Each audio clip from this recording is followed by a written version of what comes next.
नमस्कार, मैं हूं संजय शर्मा। आप देख रहे हैं 4PM news network. Sam Pitroda साहब, एक ऐसा नाम जिसको पूरी दुनिया बहुत प्यार से, सम्मान के साथ उनका नाम लेती है।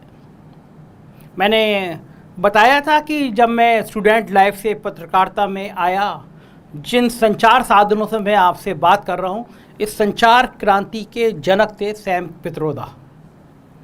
मैंने उनका इंटरव्यू किया। पार्ट 1 आपने देखा, पार्ट 2 मैं आपको दिखाने जा रहा हूँ। एक मैसेज आया इंडोनेशिया से, बहुत अच्छा मैसेज था। मैं वो मैसेज आपको इंडोनेशिया के जिन मित्र ने भेजा वो मैं आपको पढ़ के बता रहा हूँ। उन्होंने लिखा कि राजीव गांधी के 2 दोस्त थे।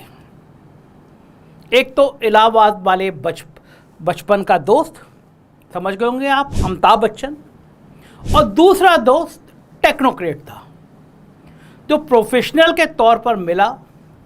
बचपन के दोस्त को मैंने बताया, आप जानते हैं, उसने कुछ दिन गुजरात में भी गुजारे, कहा भी आइए कुछ दिन गुजारिए गुजरात में। तो मैं ज़्यादा उनकी बात नहीं करूँगा, ये लिखा है।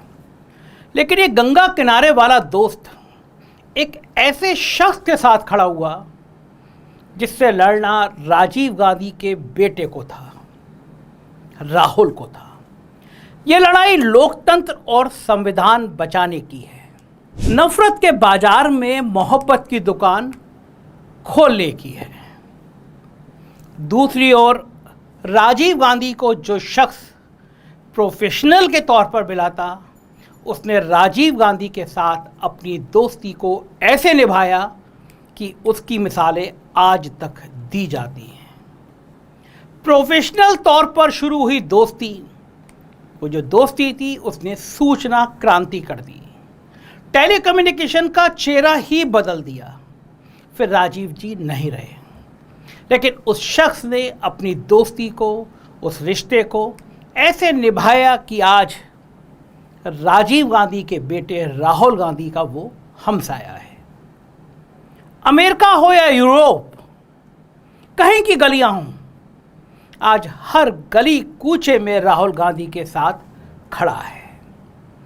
समय चाहे जैसा भी रहा हो, अच्छा रहा हो, बुरा रहा हो, और राहुल गांधी के साथ कदम से कदम मिलाकर चला है। उम्र का दायरा 80 को पार कर गया है, लेकिन दोस्त के बेटे का हाथ उसने कभी नहीं छोड़ा। नरेंद्र मोदी प्रधानमंत्री जी के खिलाफ संविधान और लोकतंत्र बचाने की लड़ाई में वो राहुल गांधी के साथ है। गुजरात से कनेक्शन होने के बावजूद उसने कभी अमिताभ बच्चन की तरह नहीं कहा कि कुछ दिन तो गुजारिए गुजरात में। लेकिन गंगा किनारे वाला राजीव का ये दोस्त, बचपन का दोस्त, गुजरात में कुछ दिन गुजारने की अपील करता रहा। अमिताभ बच्चन को आपने देखा ही था। मुझे कुछ कहने की ज़रूरत नहीं है कि बहुत बढ़िया बढ़िया ऐड अमिताभ बच्चन ने किए थे कि आइए कुछ दिन गुजारिए गुजरात में। इसी आवाज़ ने गंगा के मैदानी इलाकों में गुजरात मॉडल का ढोल पीटा, आइए कुछ दिन गुजारिए गुजरात में। कोई नहीं जानता कि राजीव गांधी का टेक्नोक्रेट दोस्त जब उनके बेटे को देखता होगा तो क्या सोचता होगा। आउटलुक में लिखे अपने लेख में उसने लिखा है कि अगर राजीव को असमय काल ने नहीं छीना होता तो आज की तारीख में हिंदुस्तान चीन की गर्दन पर चढ़ा होता। आज राजीव का बेटा जब यूरोप और अमेरिका को डेमोक्रेटिक फ्रेमवर्क में मैन्युफैक्चरिंग और सप्लाई चेन को डेवलपमेंट करके उनका फलसफा दे रहा है, तो वो शख्स याद आता है। राजीव के उस टेक्नोक्रेट दोस्त के पास सैकड़ों पेटेंट हैं, दुनिया भर के पेटेंट हैं। वो राजीव के साथ रहा तो मनमोहन सरकार में भी रहा। एक इंटरव्यू में उसने कहा, यहाँ बात सैम साहब की हो रही है, एक इंटरव्यू में उसने कहा कि बच्चे कहते हैं कि पापा अब बहुत हो गया, रिलैक्स करिए, ये पॉलिटिक्स के चक्कर में कहाँ बिजी रहते आए हैं। तो उसने कहा, बच्चे, इंडिया ने मुझे इतनी सस्ती शिक्षा दी जिसकी वजह से मैं यहाँ पहुँचा, तो हिंदुस्तान की आने वाली पीढ़ियों के मुस्तकबिल के लिए मैं मेहनत कर रहा हूँ। ओस्लो की यूनिवर्सिटी हो या फिर पेरिस का चौराया, वो हर जगह राहुल गांधी के साथ खड़ा है। और राहुल गांधी अपने पिता की तरह इस देश को मैन्युफैक्चरिंग और एमएसएमई का हब बनाए जाने के लिए जी तोड़ मेहनत कर रहे हैं। विश्वकर्मा इस देश की एक जाति है। लोहार और बढ़ई विश्वकर्मा लिखते हैं। किसान की कोई जाति नहीं है, रामेश्वर की कोई जाति नहीं है, कुली भाइयों की कोई जाति नहीं है, लेकिन लकड़ी छीनने वालों की जाति है। वो ओबीसी हैं, पिछड़े वर्ग से आते हैं। राहुल गांधी ने पिछड़े वर्ग की राजनीति को एक नए सिरे से सिर के बल खड़ा कर दिया है। लाल किले से विश्वकर्मा योजना का ऐलान करने वाले प्रधानमंत्री को इस मुंहतोड़ जवाब की उम्मीद नहीं थी। राहुल गांधी की ये मुलाकातें सिर्फ दिलों को जीतने भर की नहीं है, ये भारत को विश्वकर्मा का नया मार्केट देने की है और मैन्युफैक्चरिंग को जिंदा करने की कोशिश है। भारत फर्नीचर का बड़ा पैमाने पर निर्यातक क्यों नहीं हो सकता? नोटबंदी और जीएसटी के तबाह एमएसएमई को संजीवनी की जरूरत है और राहुल गांधी इस बात को पहचानते हैं, इस दर्द को महसूस कर रहे हैं जो इस देश का विश्वकर्मा सच में महसूस कर रहा है। 15 अगस्त 2023 को महामानव ने लाल किले से विश्वकर्मा स्कीम की घोषणा की थी। किसी को भी पता है कि बढ़ई और लोहार जाति के कितने कामगारों को विश्वकर्मा योजना का लाभ मिला? कोई डेटा नहीं है। लेकिन राहुल गांधी से मुलाकात के बाद बढ़ई लोगों, विश्वकर्मा जाति के लोगों के दिलों में एक ठंडक है। ये किसी भी स्कीम से बढ़कर है। रंदा जानते हैं ना, लकड़ी बनती है, वो रंदा खींचने के बाद फेफड़े फूल जाते हैं, सांसों में धोखनी लग जाती है। गंगा के मैदानी इलाकों में संदेश चला गया है कि विश्वकर्मा का दर्द कौन महसूस कर रहा है, किसने समझा और कौन जानने आया। सिर्फ स्कीम के ऐलान से कुछ नहीं होता, स्कीम का लाभ किसको और कितना मिल रहा है ये मायने रखता है। दिल्ली के कीर्तिनगर में राहुल गांधी का लकड़ी छीलना, फर्नीचर का निर्माण करना नरेंद्र मोदी को विश्वकर्मा योजना का जवाब भी है और दिलों को जीतना भी। किसी स्कीम का नाम रख देने भर से विश्वकर्मा का भला नहीं होगा, उसके लिए बढ़ई बनना पड़ेगा। ना जाने किसने आइडिया दिया था, लेकिन राजीव का ये टेक्नोक्रेट दोस्त बढ़ई है, विश्वकर्मा जाति से आता है। वक्त 2012 का है, यूपी में चुनाव होने थे, प्रेस कॉन्फ्रेंस बुलाई गई थी, कांग्रेस का घोषणा पत्र जारी हुआ और सैम पित्रोदा ने एक से ज़्यादा बार कहा मैं बढ़ई हूँ और कांग्रेस के राज में मिली शिक्षा से यहाँ तक पहुँचा हूँ। रंदा खींचते वक्त राहुल गांधी को देखकर आज सैम पित्रोदा भी मुस्कुरा रहे हैं। इस देश को ऐसी ही लीडरशिप चाहिए जो 7 समुंदर पार बैठे लोगों को मोहब्बत का फलसफा भी समझाए और कीर्तिनगर में रंदा भी चलवा दे। फोटो को ध्यान से देखिए, ये रंदा इलेक्ट्रिक नहीं है। ओबीसी की एक जाति टैकल कर ली गई है। मैसेज बहुत दूर तक चला गया है। 15 अगस्त 2023 को घोषित स्कीम इतनी जल्दी मुंह की खाएगी, महामानव ने, देवताओं के देवता जिनको नड्डा जी कहते हैं, उन्होंने भी नहीं सोचा था। तो 2 बढ़इयों की पार्टनरशिप बहुत कुछ छील के रख देगी। देखते जाइए। ये इस इंडोनेशिया में आए मेल में लिखा है, ये मैंने पढ़ के सुनाया आपको। सैम पित्रोदा जी का पार्ट 1 मैंने कल लोड किया था, आज देखिए इसका पार्ट 2।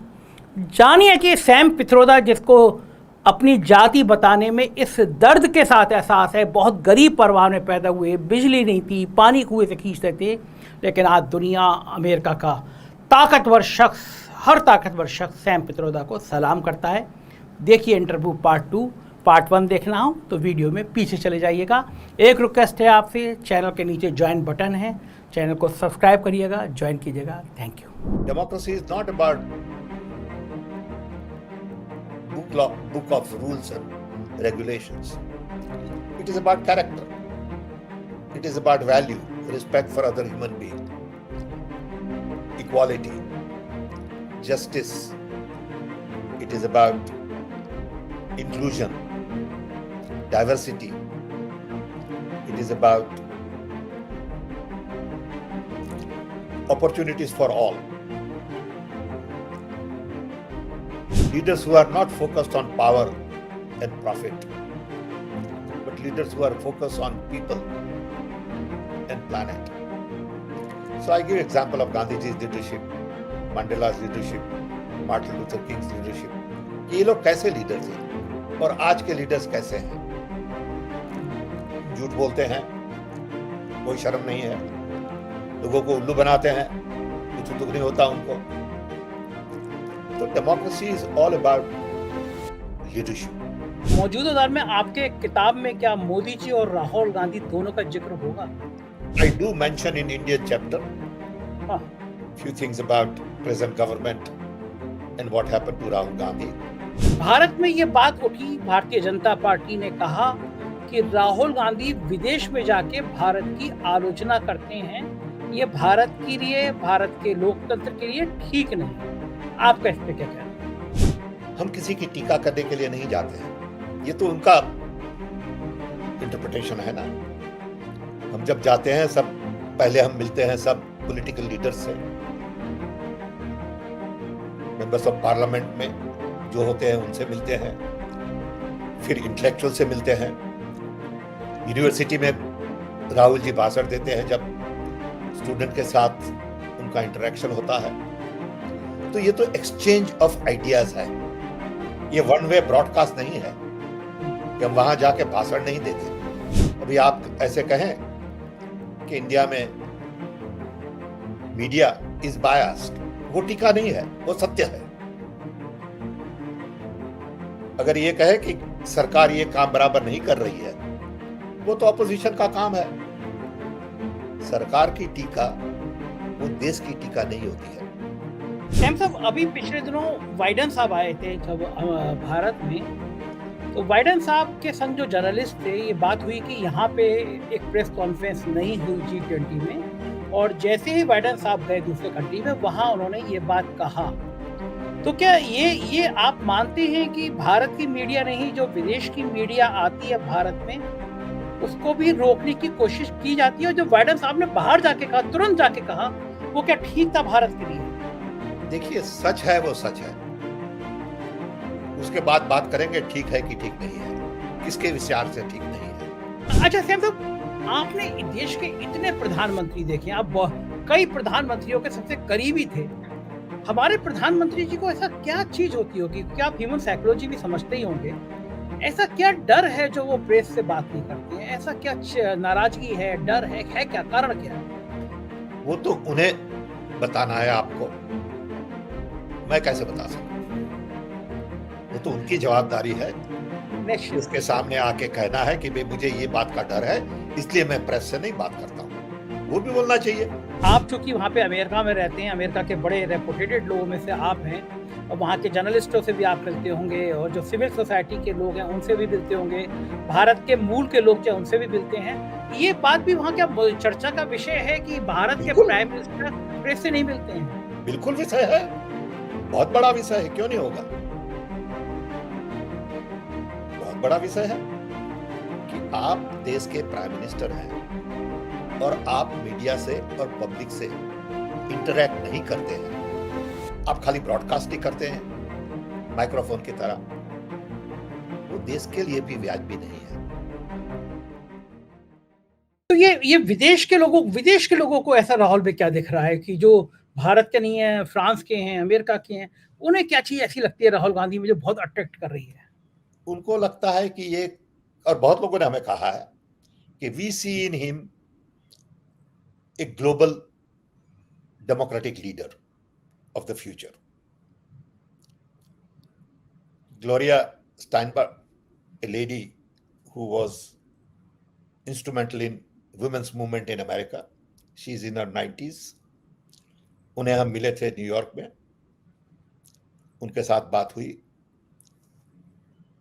वो इतनी सादाई से बोल रही थी कि मैं ये यंग मैन में एक ऐसा लीडर देखती हूं जिसको दुनिया की जरूरत है। कुछ तो होगा, अब आप कह सकते हैं वो भी पागल है, ओके, लेकिन ये लोगों का इंटरनल एक्सपीरियंस है।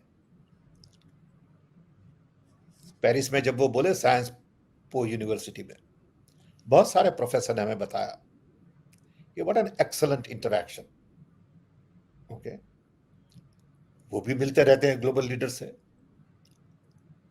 पेरिस में हमारी एक मीटिंग थी, क्लोज डोर लंच था एशिया सोसाइटी से, जिसमें करीबन 20 फ्रेंच एक्सपर्ट्स थे, यू नो, एडिटर ऑफ लमांट, बहुत सारे अदर इंपॉर्टेंट पीपल, एंड हम साथ में मिलकर 90 मिनट्स तक बात की। एंड द इंप्रेशन वाज कि ये क्यों ज्यादा बात नहीं करते प्रेस से।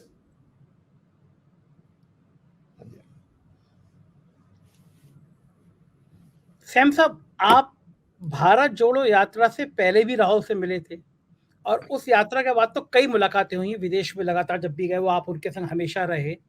भारत जोड़ो यात्रा से पहले वाले राहुल और भारत जोड़ो यात्रा के खत्म वाले राहुल, इन दोनों में क्या अंतर देखा आपने? चेंजेस क्या था? मैंने बहुत अंतर देखा दोनों में। एक तो ये देखा कि जो लोगों का प्रेम उन्हें मिला, उनसे उनका इंटरनल सोल बहुत प्रभावित हुआ। बोलो कि इतने सारे लोगों ने हमें इतना सारा प्रेम दिया, अब मैं ये कैसे ऋण कर सकता हूं, ये कैसे मैं उनको वापस दे सकता हूं कुछ। इतना सारा प्रेम from south to north, 13 states, all kinds of district, everywhere, same level of love and affection, किसको मिलेगा? आप बताइए और कौन है जो चलेगा उसके साथ 1 लाख लोग चलेंगे? हम चलेंगे तो पीछे 10 लोग आएंगे, 2 माइल, उसके बाद चले जाएंगे घर। तो ये जो उन्होंने देखा, उनसे उन्हें ऐसा लगा कि मेरी जवाबदारी और बड़ी है। उन्हें ऑल्सो लोगों को सुनने का मौका मिला, तो अब वो ज्यादा ध्यान देते हैं लोग क्या कह रहे हैं। पहले वो खुद कहते रहते थे, शायद थोड़ा कम सुनते थे, अब वो ज्यादा सुनते हैं और कम कहते हैं। वो भी एक बड़ी अनोखी गिफ्ट है। उनको भी कॉन्फिडेंस आ गया कि people love me, people expect me to perform, and it is my duty towards them.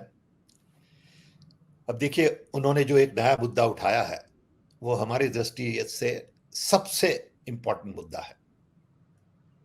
वो है कि हमारे वहां दलित, ओबीसी, माइनॉरिटी, ट्राइबल जो टैलेंट है, उस टैलेंट का उपयोग नहीं किया जा रहा है। इतनी सारी टैलेंट है, मैं तो जानता हूं, क्योंकि हमारी कम्युनिटी में विश्वकर्मा में भी इतनी सारी टैलेंट है। Artist, you give them anything to make, you give them something like this to make, and they'll make exactly like that. But हम अब क्या करते हैं, ये बनाने के लिए फॉरेन से टेक्नोलॉजी लाते हैं। ये हमारे ओबीसी वालों को चांस ही नहीं दे रहे हैं कि आप बनाइए, क्योंकि जो वो बनाएंगे थोड़ी भूल भी करेंगे, सीखेंगे, वो कोई उनको मौका नहीं देता। तो जब तक हम ये टैलेंट को आगे नहीं लाएंगे मेन स्ट्रीम में, तब तक देश नहीं बनेगा। ये women's reservation is a classical example. इतनी देर क्यों लगी कि हम इतनी सारी वुमेन को अभी तक अपॉर्चुनिटी नहीं दे सके ना? एक चीज आप कह सकते हैं कि पहले जब आजादी के बाद टैलेंट लिमिटेड थी, तो हमारे फाउंडिंग फादर्स को ये अच्छी तरह से सोचना था, और सोचा उन्होंने कि ये जो टैलेंट कम है उसका उपयोग पहले करें। नई टैलेंट बनाएंगे लेकिन उसको टाइम लगेगा। ये हम जो हैं वो आजादी के बाद की टैलेंट है, उसको टाइम लगता है ना, क्योंकि हम तो थे कारपेंटर्स के साथ। देश ने हमें पढ़ाया, लिखाया, लेकिन उसमें लग जाते हैं 30-40 साल। सो ऐसे हमारे जैसे हजारों लाखों लोग हैं देश में जिन्हें जिन्हें मौका नहीं मिलता, तो उनको मौका देना ये सबसे इंपॉर्टेंट चीज है। अभी जो राहुल गांधी ने बताया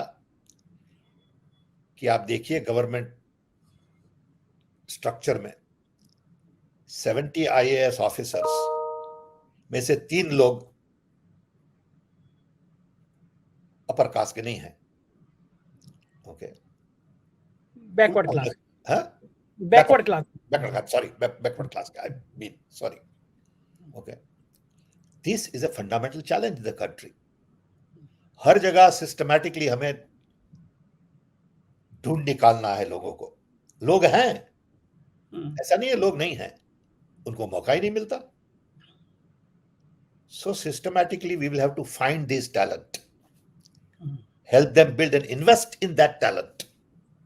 जो अभी इन्वेस्ट करते हैं फॉरेन कोलैबोरेशन में, उसकी जगह ये पैसा लोकल टैलेंट डेवलपमेंट में करना है। ये बहुत बड़ी चुनौती है।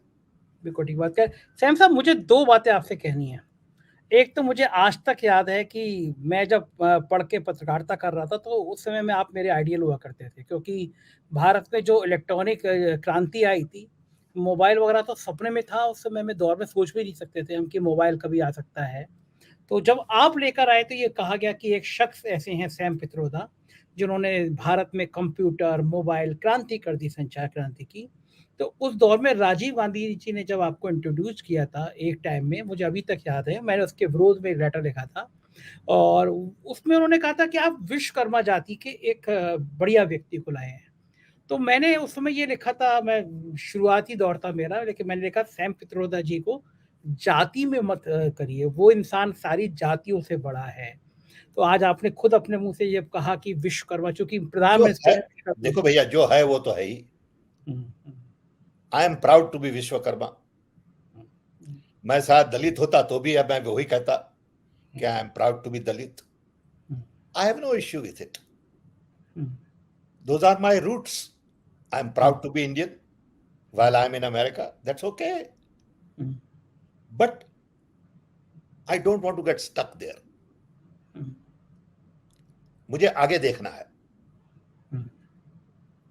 जो मेरा पास्ट है वो तो मैं बदल नहीं सकता। मैं गुजराती हूं तो हूं ही, वो मैं नहीं बदल सकता।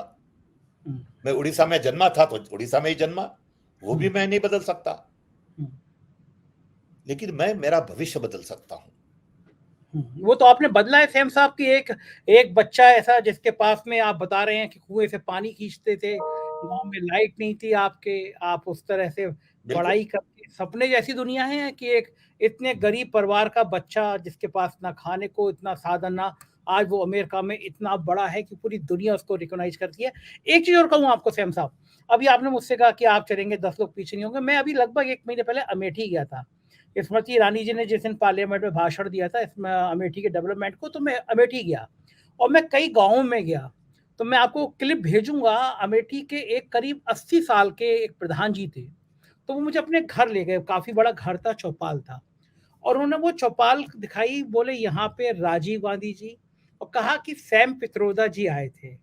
और फिर उन्हें आपको, मतलब अभी तक आपकी जहन में वो बातें याद थी, और कहा कि सैम पित्रोदा जी ने उस समय में कहा था कि हमारे यहाँ पे फोन आएगा और तुम लोग सब ऐसे बातें करोगे। तो हमको लगता था ये तो बिल्कुल हमने किताबों कहानियों में सुनी है। तो आप सोचिए कि उस आदमी को कोई, उसके हाथ में जो मोबाइल था वो भी उससे व्हाट्सएप नहीं चलता था। उसने अपने बेटे से कहा कि मैंने उसका नंबर मांगा कि मैं तुम्हारी बात रिकॉर्ड करूंगा, तो उसने बेटे का नंबर दिया। लेकिन अमेठी के उस गांव में आज भी सैम पित्रोदा याद है, राजीव गांधी की वो बातें याद हैं, तो देश को याद है। इंडिया के लोग बहुत प्रेमी हैं, बहुत उदार हैं, इतना सारा प्यार देते हैं आपको।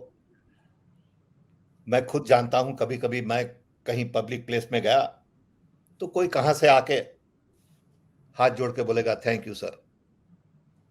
तो इंडिया के लोग बहुत उदार हैं, बहुत ही प्रेम देने वाले हैं। ये वेस्टर्न सोसाइटी में नहीं मिलता ऐसा। समझे, इंडियन सोसाइटी में आपको अनजाना व्यक्ति घर बुला लेगा, प्रेम से बात करेगा। सो देश में इतने सारे लोग अच्छे हैं, लेकिन ये अच्छाई बाहर नहीं आती है, बुराई बहुत बार आ जाती है। बुराई कम है, लेकिन बाहर ज्यादा आती है, क्योंकि जो भी पावर में है वो सब बुराई का बड़ा उपयोग करते हैं, और जो अच्छे हैं वो बेचारे बैठे हैं सीधे साधे। सो इंडिया में प्रेम भाव बहुत है। So I am thankful to that person from Amethi. मैं जब भी अमेठी जाऊंगा तो उससे कहूंगा, मौका मिला आपकी बात भी कराऊंगा। सैम हमारा साहब, हमारा भारत कमेंट कहिएगा। जी जी, भारत की जो राजनीति है उसमें हिंसा, उसमें धर्म, उसमें झूठ बोलना ये शामिल है। और राहुल गांधी को मैंने व्यक्तिगत तौर से भी देखा है। मैंने उस नेता को, तारीफ मैं करनी भी नहीं चाहिए लेकिन मैं कर रहा हूँ, कि मैंने उसको झूठ बोलते हुए नहीं देखा। तो ये जो दौर है नफरत का, ये दौर है झूठ बोलने का, राहुल गांधी कैसे सरवाइव कर पाएंगे इस दौर में? देखिए, you have to be yogi mentally. If you are not, they will destroy you. Okay. So, like I said, you can't worry about what they say. You have to worry about what you are and what you have to do. दुनिया कुछ भी कहे, आपका दिल साफ हो, आपका विचार साफ हो, तो आगे बढ़ते रहिए। देखिए, गांधी जी को ध्यान में रखिए। जब गांधी जी ने इंडिया में मूवमेंट शुरू की थी, तब कितना रेजिस्टेंस था ब्रिटिश राज का। जेल में गए, पिटाई हुई, लोगों ने नहीं माना, झगड़े हुए, दंगे हुए, फसाद हुए। गांधी जी अपने रास्ते से हटे नहीं। जब भी तकलीफ आती है तब आप एक ही बात सोचिए कि गांधी जी क्या करेंगे। Everything look simple. इसीलिए हमारा हीरो तो गांधी जी है, ऑलवेज। राहुल गांधी भी बहुत ध्यान से गांधी जी की विचारधारा पढ़े हैं, जानते हैं, समझते हैं, मानते हैं। वो भी उनका हीरो है। वो भी एक बड़े सिंपल आदमी है। मैं कहूं, आई नो कि his requirements are very little. हम जब बाहर होते हैं तो कुछ भी काम करना हो, चीज लेनी हो, तो ही इज नॉट इंटरेस्टेड। कुछ नहीं लेना उन्हें। हमने कभी खरीदी नहीं की, हम कभी शॉपिंग में नहीं गए। इतने साल से हम बाहर जाते हैं, एक चीज के लिए शॉपिंग में नहीं गए। राहुल जी का भी मन नहीं करता कि कुछ विदेश गए, कुछ खरीदे अपने लिए? एक चीज नहीं खरीदी है उन्होंने। ओके, एक चीज उन्होंने नहीं खरीदी है। न जूते, न परफ्यूम, न पेन, न वॉच, न शर्ट, न पैंट, न शूज। समझिए आप ये। ओके। और जो भी खाने मिला खा लिया। ओके। हम शायद उनको पूछेंगे आज शाम को क्या खाएंगे, अगर अकेले हो तो बोले जो भी खाना हो। बोले आज जापानीज खाएंगे तो ठीक है, आज जापानीज खाएंगे। आज चाइनीज खाएंगे तो आज चाइनीज खाएंगे। This is simplicity. ओके। नहीं तो कोई भी हमारे साथ जो परदेश आएगा, शॉपिंग करता है, वो थोड़ा शॉपिंग करता है, थोड़ा परफ्यूम लेंगे, तो कभी एक चीज नहीं ली है। ओके। अच्छा सैम साहब, ये जो आजकल कर रहे हैं राहुल गांधी, कभी वो किसान के खेत में चले जाते हैं, कभी वो ट्रक ड्राइवर के पीछे बैठ जाते हैं, अभी वो कारपेंटर की दुकान पे थे, खुद काम कर रहे थे, कभी मोटरसाइकिल मैकेनिक के बीच में बैठे हैं। ये क्या पॉलिटिक्स का हिस्सा है या कोई आइडियोलॉजी है जिसकी वजह से वो ये कर रहे हैं? उन्हें देखना है कि लोग कैसे जीते हैं, कैसे सोचते हैं। अब ये पदयात्रा से उन्हें लगा कि लोगों को सुनना बहुत इंपॉर्टेंट है, और अगर लोगों को सुनना है तो उनके एनवायरनमेंट में सुनिए।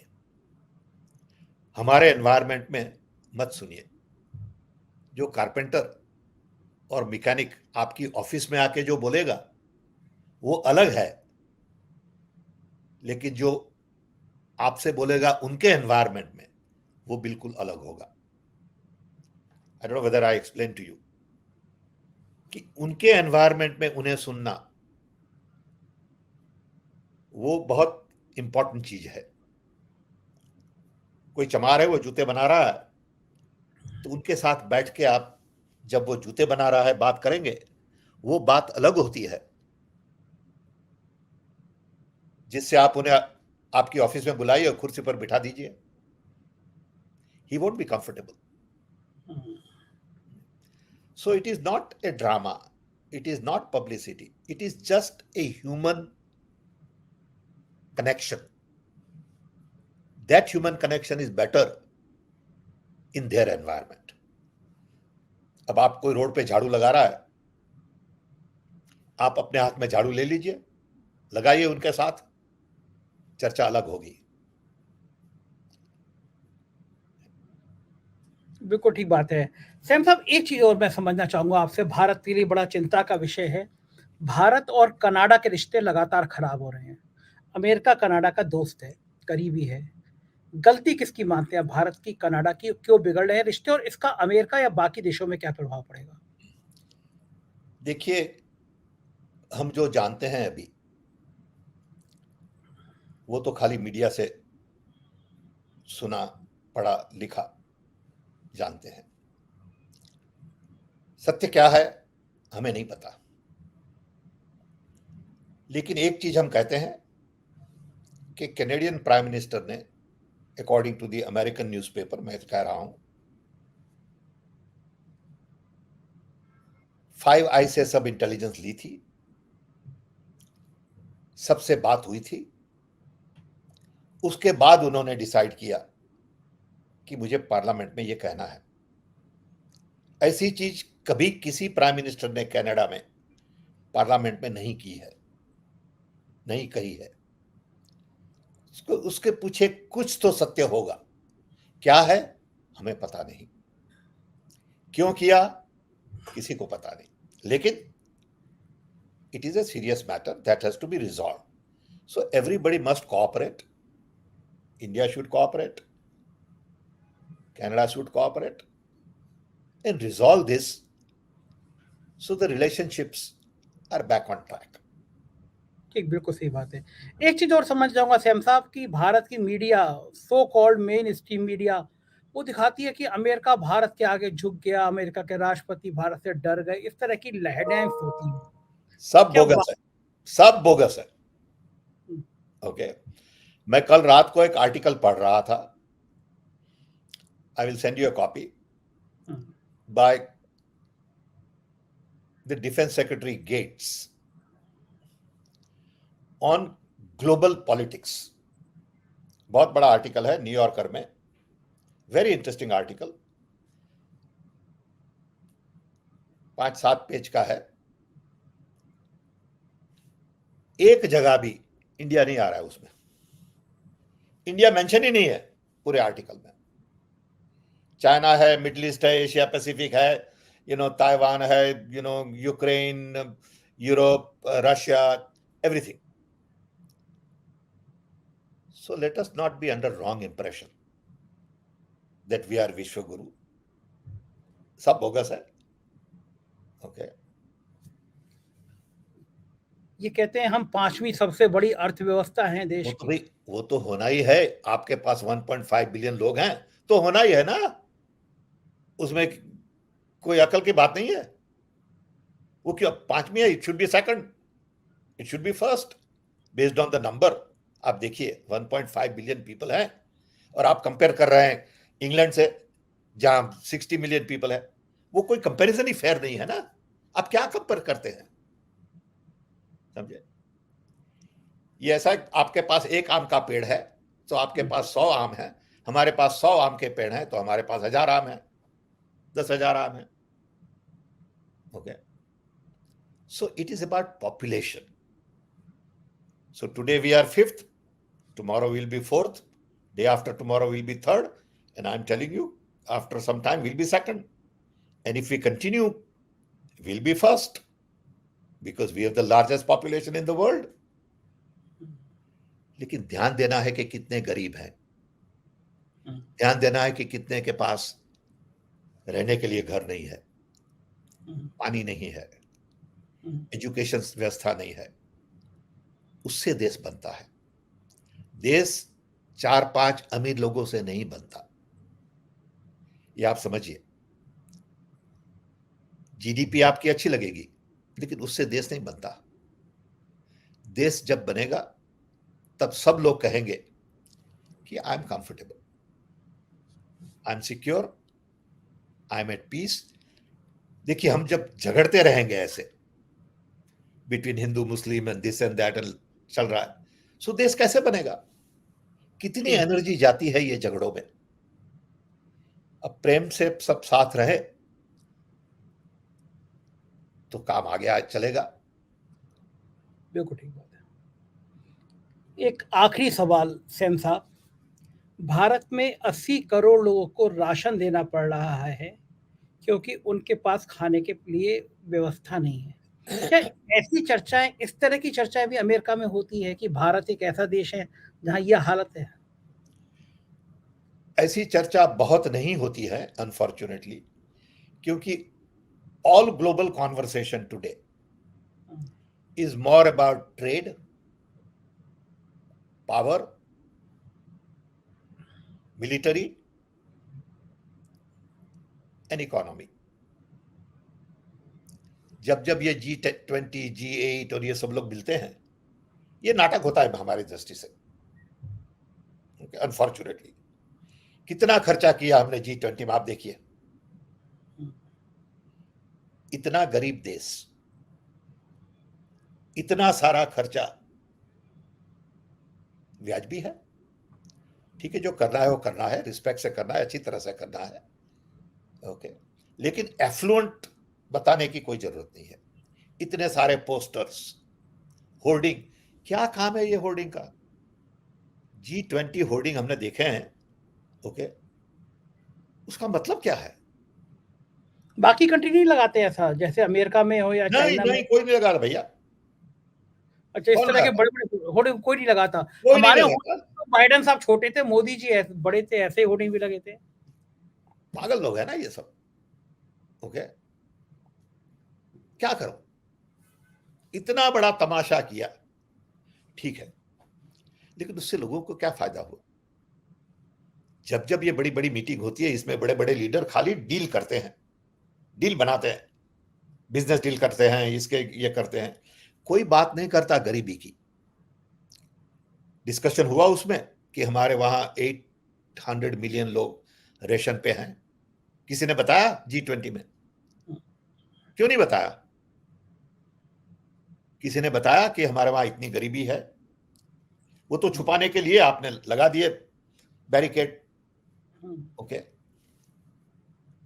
अब बैरिकेड नहीं लगाए होते, वो खर्चा नहीं किया होता, और वो पैसे जो लोगों के घर सुधारने में लगाए होते तो ठीक रहता ना. सो हमारा ध्यान अलग चीजों में है. हमें दुख होता है कि इतना सारा खर्चा किया G20 के लिए, इतनी बड़ी publicity, as if we are ruling the world. ये सब झूठ है, ओके. ये क्यों ऐसा करने की जरूरत मुझे समझ में नहीं आ रहा. अगर आप रूलिंग द वर्ल्ड कर रहे हैं तो लोगों को बताने की कोई जरूरत नहीं है, लोग समझ जाएंगे, ओके. लोग मूर्ख नहीं है, वो समझते हैं सब. बिल्कुल बिल्कुल ठीक मैंने कहा. अभी एक तस्वीर देखी, मैं बड़ा दुख हुआ.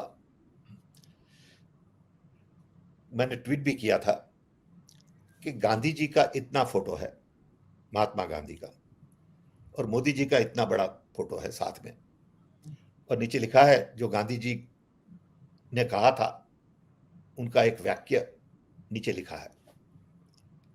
अगर गांधी जी ने जो कहा, गांधी जी का वाक्य है, उसमें मोदी जी की तस्वीर की क्या जरूरत है? और वो भी गांधी जी से 3 साइज बड़ी। ये गांधी जी का अपमान है, ये इंडिया के लोगों का अपमान है, और ये हमारी दृष्टि से मोदी जी का भी अपमान है। जिसने भी वो सोचा, I am sure Modi ji को पता भी नहीं होगा, लेकिन जिसने वो सोचा उसको बुला के किसी को कहना चाहिए कि भैया ऐसे पब्लिसिटी नहीं होती। महात्मा गांधी वो महात्मा गांधी हैं, मोदी प्राइम मिनिस्टर वो मोदी प्राइम मिनिस्टर है।